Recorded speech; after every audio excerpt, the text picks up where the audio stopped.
One of the most common complaints I hear from job seekers is why is it so hard to get a job? And usually at the end of the day, it boils down to a hiring manager's requirements and whether or not you meet them. But why is that? Well, stick around because in this video, I'm going to share with you some reasons why hiring managers are so damn picky. If you watched my video on how recruiters recruit, and I'll leave a link for it somewhere up here if you haven't, I cover all the dynamics of recruiting from a recruiter's perspective. And one of the things that I mentioned in that video is that most of the time when you're being rejected, it's because you don't match what the hiring manager's expectation is, not necessarily the recruiter. The recruiter is just acting essentially as an agent on behalf of that hiring manager and looking for and screening candidates based on criteria that the hiring manager sets. And it can be very frustrating as a job seeker if you don't know what they're looking for and then how to present yourself in the most effective manner to get into the interview process, but more importantly, get all the way to the offer. So in this video, I want to share with you my perspective on why I think hiring managers are so particular about who they select ultimately to get the job offer. But before we get too far into it, if you're interested in learning how to take control of your career so that these hiring managers don't hold you back anymore, consider signing up for my free weekly newsletter. And in it, I give you weekly actionable tips on how to start acting like the CEO of your career. So if you're feeling frustrated, you're feeling stuck, it's definitely a good resource, and make sure you sign up for it today. I've worked with and recruited positions for hundreds, honestly, probably thousands of hiring managers at this point in my career. I sat through intake calls, I sat through post-interview debrief meetings with the hiring manager and their teams. So I've heard all of the feedback that they give. You have to keep in mind that the recruiter is usually having a weekly check-in with these hiring managers as they gradually and over time calibrate the candidates that they're sending. So if I'm sending off a certain profile of candidate and they keep on getting rejected, I'm going to ask the hiring manager, like, hey, can you give me a little bit of feedback here?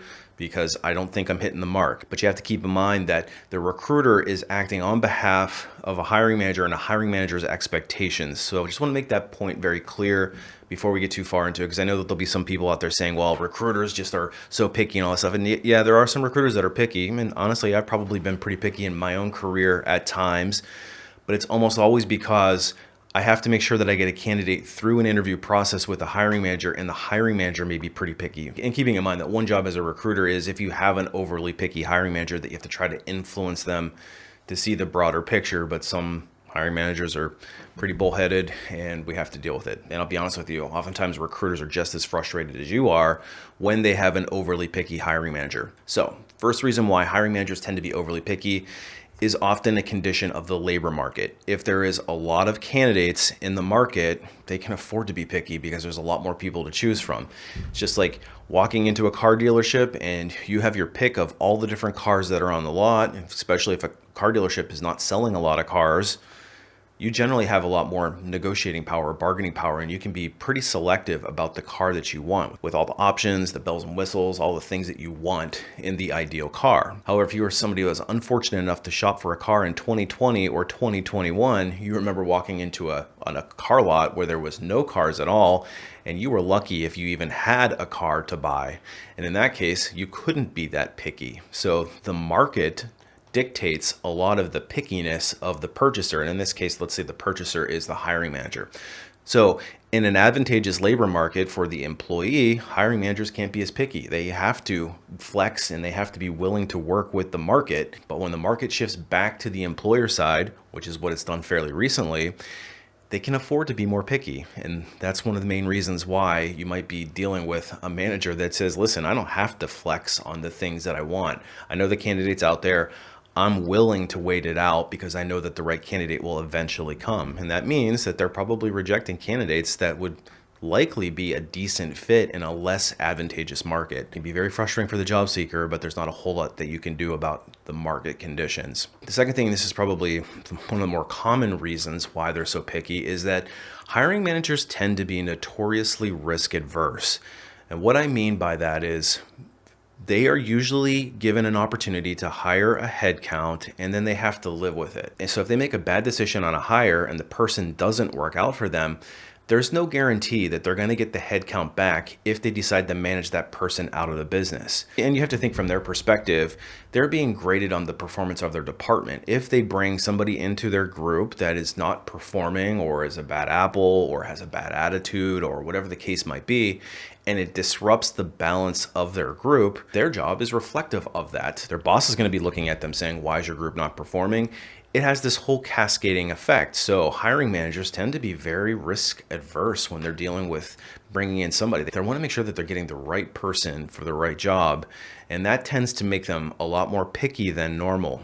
And because a lot of these hiring managers are risk adverse, they also assume that the people that they hire might likely fail. And that means that they're not willing to give candidates the benefit of the doubt. This is especially true for people who are trying to change industries or try to land that elusive first job out of school. And this hiring manager just assumes that you're not good enough, that you're gonna fail, that your experience with this previous industry or this previous company is not going to be good enough, it's not going to be big enough, it's not going to be related enough to their job, and you're surely never going to get it. And more frustratingly, you'll hear things very commonly like, well, it's going to take them too long to get up to speed, where in reality, it might only take you 2 to 3 months to get familiar with the industry that you'll be working in.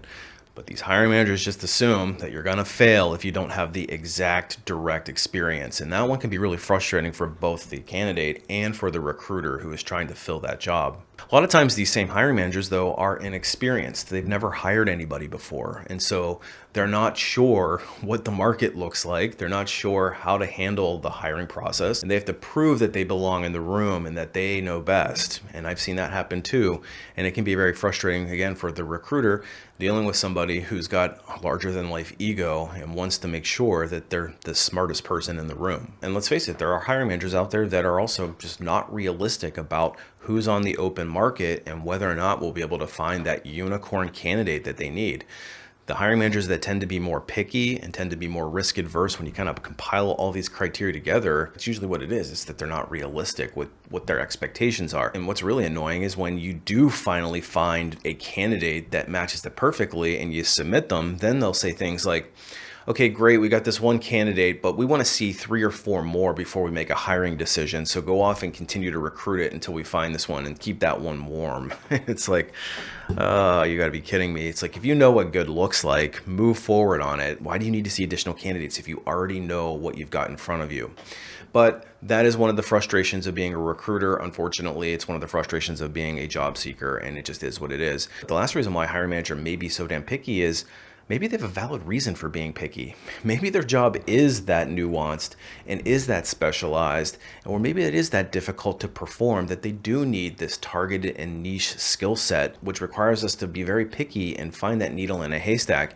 And I have had a few of these jobs that were probably that nuanced and that specialized that they did need somebody who had a very specific background. There was a research scientist role that I had filled for semiconductor industry, and it was just, you needed to be a PhD scientist with a certain background in a certain type of polymer, and there was a certain type of lab process that you needed to know. So it was a very specific keywords, and it would have taken them way too long. These people had PhD level education, and you had to have a very specific background. But I can probably count on one hand the types of roles that are that specialized that they need to be this picky about hiring people. But at the end of the day, most jobs do not require such a high level of specialized skill that these hiring managers should be as picky as they are. Now, it doesn't mean that every hiring manager is picky. I've worked with some really great ones that could see diamonds in the rough, that were open-minded about candidates that didn't fit the ideal candidate profile. But in general, hiring managers want to find people who fit the role as closely as we can. So that's why it tends to be difficult to get through that preliminary screen. And so if you're somebody that is frustrated with your lack of success getting past these picky recruiters, and more importantly, these picky hiring managers, it's a matter of how you market yourself. And if you're struggling with that component, that's actually something that I do specialize in. And I teach people how to market and present themselves in a more effective manner. There's lots of ways that we do that. The most important one, especially if you're an inbound applicant, in other words, you're applying to a job, is going to be your resume. The resume is the first impression that you make. It has to be well crafted and optimized so that the recruiter will take notice, but more importantly, you'll be able to impress that hiring manager. And if you're somebody that's struggling with writing your resume and you have no clue what those recruiters and hiring managers are looking for, I actually created a course called Resume Rocket Fuel, which teaches you step by step in easy to follow format how to craft the best possible resume for yourself that's going to get the recruiter to notice you. And of course, we want to make sure that the hiring manager is also excited about your profile.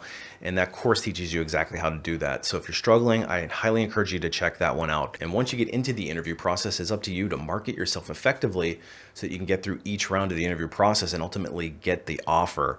And that's where the course, the Ultimate Job Seeker Bootcamp, comes in. It teaches you each step, breaks it down in easy to follow format, and ultimately give you some tips on how to negotiate the best possible offer so you don't leave a single dime on the table. That alone is worth the price of admission. But if you want to skip the recruiter altogether, and honestly, that's the preferable way, check out my course, Unlocking LinkedIn. It's going to teach you how to get the recruiters to start to notice you and come to you instead of the other way around. And more importantly, it teaches you how to skip all the way to the front of the line and go right to the hiring manager. And I give you some tips and tools and techniques on how to do that as well. So if you're struggling with your networking, that course is an absolute game changer. I know job seeking can be very frustrating, but it doesn't have to be if you start to learn how to play the employment game more effectively. So skill up and make sure that you know what you're doing and you'll get there. As always, I appreciate you watching and we'll see you on the next one.